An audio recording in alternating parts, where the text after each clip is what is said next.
পর্যন্ত দেখা করছেন এবং সেরকমই একটা সৌজন্যতার একটা অংশ। এই অন্যান্য রাষ্ট্রদূতরাও ইতিমধ্যে অন্যান্য মন্ত্রীর মতো আমার সঙ্গেও সৌজন্য সাক্ষাৎ করেছেন। মার্কিন যুক্তরাষ্ট্রের রাষ্ট্রদূতের সাক্ষাৎটা আজকে হলো এবং এরকম একটা সৌজন্য সাক্ষাতের মাধ্যমে আমরা পরস্পরের যে বন্ধুত্ব, বিশেষ করে আমাদের গার্মেন্টস রপ্তানির ক্ষেত্রে সবচেয়ে বড় ডেস্টিনেশন হচ্ছে মার্কিন যুক্তরাষ্ট্র, আমাদের মানবিক সহযোগিতার ক্ষেত্রে সবচেয়ে বড় দাতা হচ্ছে তারা, রোহিঙ্গার সমস্যা সমাধানের ক্ষেত্রে সবচেয়ে বড় অংশীদার হচ্ছে তারা।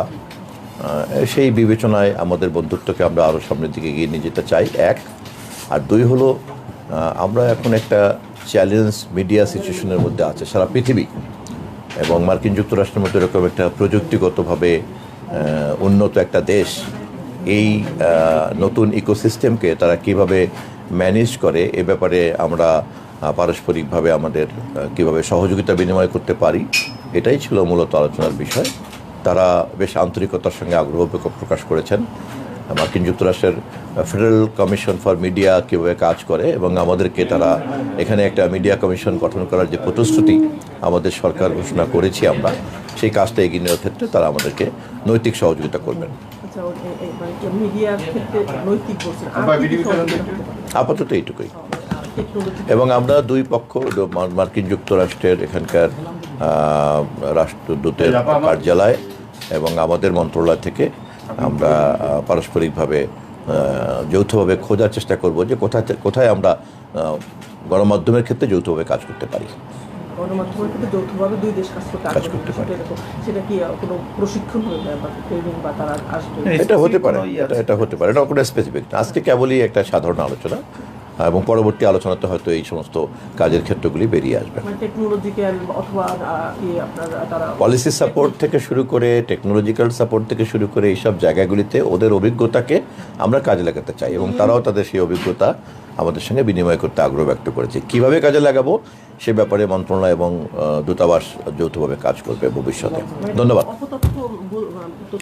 আমাদের জন্য এটাও আলোচনা হচ্ছে যে সারা পৃথিবীতেই, এবং আমাদের জন্য তো অবশ্যই মিস ইনফরমেশন এবং ডিসইনফরমেশনকে কমব্যাট করাটা একটা প্রধান চ্যালেঞ্জ।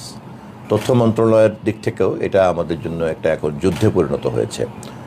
বিশেষ করে ডিজিটাল প্ল্যাটফর্মগুলিতে যেভাবে মানুষের জন্য সুযোগ রয়ে গেছে, সেই সুযোগে অপতথ্য প্রচারকারীরা একটা বড় ধরনের সমস্যা তৈরি করছে সমাজ জীবনে, রাষ্ট্র জীবনে, নাগরিক জীবনে।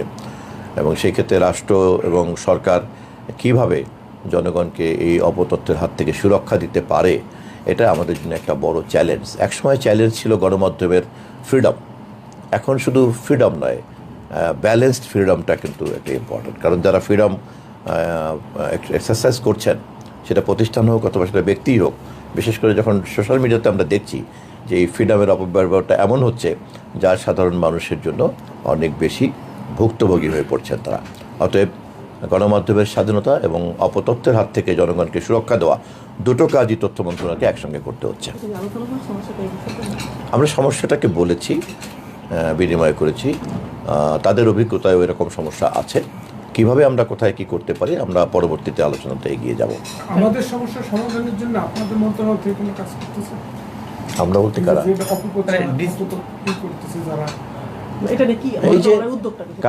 কাজ করছি বলেই তো এরকম একটা উন্নত দেশের অভিজ্ঞতার জন্য আমরা আগ্রহ ব্যক্ত করেছি। অন্যান্য উদ্যোগের সঙ্গে এটা একটা উদ্যোগ। ধন্যবাদ সবাইকে।